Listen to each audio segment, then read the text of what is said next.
Hello मित्रों, इस YouTube channel में आपका बहुत बहुत स्वागत है। सीटेट परीक्षा 2026 के लिए पर्यावरण अध्ययन के महत्वपूर्ण बिंदु जो आपकी परीक्षा में सहायक सिद्ध होंगे। नंबर 1, खेती की सर्वाधिक पुरातन प्रणाली कौन सी है?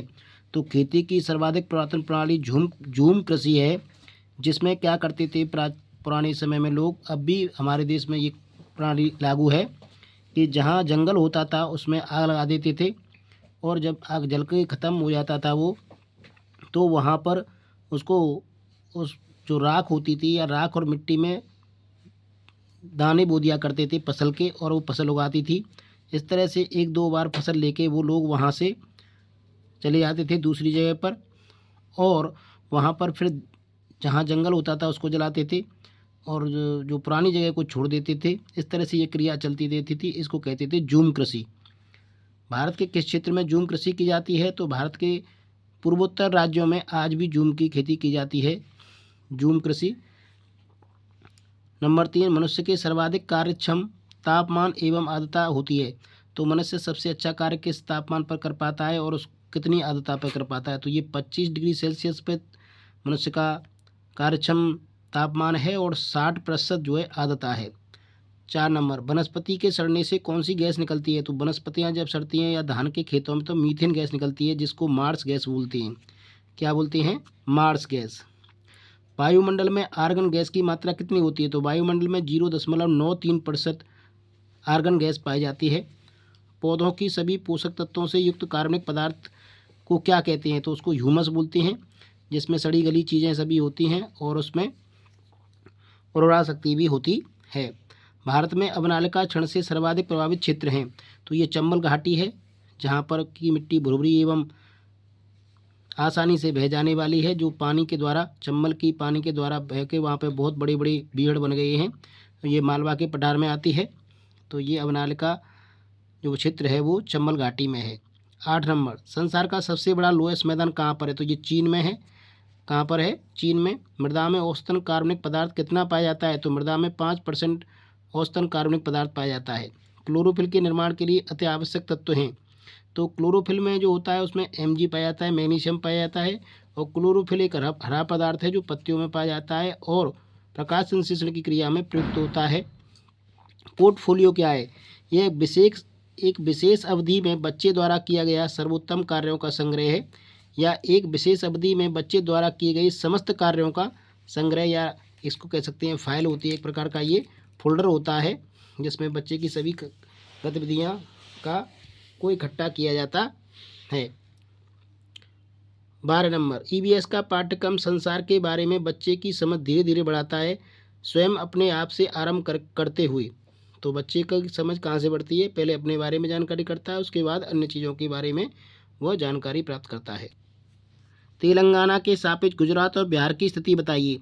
तो तेलंगाना राज्य जो हमारा है वो पश्चिम बंगाल के पास है, पश्चिम बंगाल की साइड में है, यानी ये हैदराबाद, ये हमारा हो गया आंध्र प्रदेश, आंध्र प्रदेश के बाद तेलंगाना, और इसके यहाँ नॉर्थ ईस्ट में पड़ता है, ये नॉर्थ ईस्ट में बिहार है, और ये गुजरात पड़ रहा है इसका ईस्ट नॉर्थ वेस्ट में।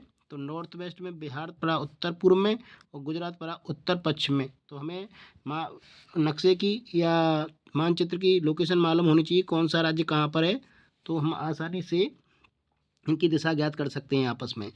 ईवीएस में प्रक्रिया कौशल क्या है? तो ये बुनियादी क्षमताएं हैं जो छात्रों को अपने आसपास की दुनिया का निरीक्षण करने, समझने और अन्वेषण करने में मदद करती हैं। अवलोकन करना, वर्गीकरण करना, मापना, संचार करना, निष्कर्ष निकालना, भविष्यवाणी करना, प्रश्न पूछना, ये सभी पॉइंट ऐसे हैं जिससे हमारी कौशल प्रक्रिया कौशल प्रोसेस स्किल बढ़ती है। इस प्रक्रिया कौशल का आकलन करने के लिए परियोजना कार्य, चित्र पठन और चित्र बनाना आदि सामग्रियाँ हैं। 15 नंबर, चूहा गिलहरी के सामने के दांत जीवन भर बढ़ते रहते हैं तथा दांत ज़्यादा बड़े ना हों, इसलिए वे वस्तुओं को लगातार चबाते रहते हैं या कुतरते रहते हैं। तो चूहे के दांत बहुत तेज़ी से बढ़ते हैं, अगर वो नहीं चबाएंगे तो उनके दांत उसके मुंह को फाड़ के बाहर आ जाएंगे, इसलिए वो लगातार वस्तुओं को चबाते रहते हैं। सांप के घुमावदार दांत होते हैं, लेकिन वे शिकार को फंसाते नहीं बल्कि खाने को निगल जाते हैं। सांप के दांत खोखले एवं विषयुक्त होते हैं, तो वो शिकार को क्यों नहीं फंसाते हैं या क्यों नहीं मतलब जो है चबाते हैं, क्योंकि उनके दांत खोखले होते हैं और उनमें जहर होता है। वे केवल शिकार को गैरहोश करने या उसको अंदर ले जाने के लिए उसको मतलब जो है विष दबाकर उसको गैरहोश कर देते हैं और उसको खा जाते हैं। 17 मांस को फाड़ने और काटने के लिए बिल्लियों के दांत नुकीले होते हैं। 18 ओजोन छिद्र किस महाद्वीप के ऊपर पाया जाता है? तो ओजोन छिद्र अंटार्कटिका महाद्वीप के ऊपर पाया जाता है, जिसको बर्फीला महाद्वीप भी कहते हैं, और बर्फ सफ़ेद रंग की होती है, इसलिए इसे श्वेत महाद्वीप भी कहा जाता है। नारियल के तेल में पकी तली समुद्री मछली किस राज्य के लोगों का खाना पसंद करते हैं? तो ये गोवा राज्य के लोग हैं जो नारियल के तेल में पकी तली समुद्री मछली को खाना पसंद करते हैं। सरसों के तेल में पकाई गई मछली को किस राज्य में लोकप्रिय है? ये जम्मू कश्मीर के लोग खाते हैं। 21 1985 में जैव विविधता बायोडाइवर्सिटी शब्द किसने दिया था? तो बायोडाइवर्सिटी शब्द दिया था वाल्टर जी रोसेन ने। बायोडाइवर्सिटी डे मनाया जाता है 22 मई को। विश्व में सबसे ज़्यादा जैव विविधता विषुवत रेखा पर पाई जाती है, इक्वेटर पर, जिसे भूमध्य रेखा भी कहते हैं। भारत में सर्वाधिक जैव विविधता केरल राज्य में पाई जाती है, यहाँ पर पश्चिमी घाट है। तो नंबर 22 मच्छरों द्वारा हमको अंधेरे में ढूंढ लिया जाता है, क्योंकि मच्छर हमारे पैरों की तलवों की गंध और हमारे शरीर की गर्मी को महसूस कर लेते हैं, इसलिए वे हमारा पता लगा लेते हैं। डल झील कहाँ पर है? तो ये श्रीनगर में है। डल झील के ऊपर हाउसबोट जो तैरती हैं उनको शिकारा कहा जाता है। नागिन शेषनाग झील भी जम्मू एवं कश्मीर में भी है।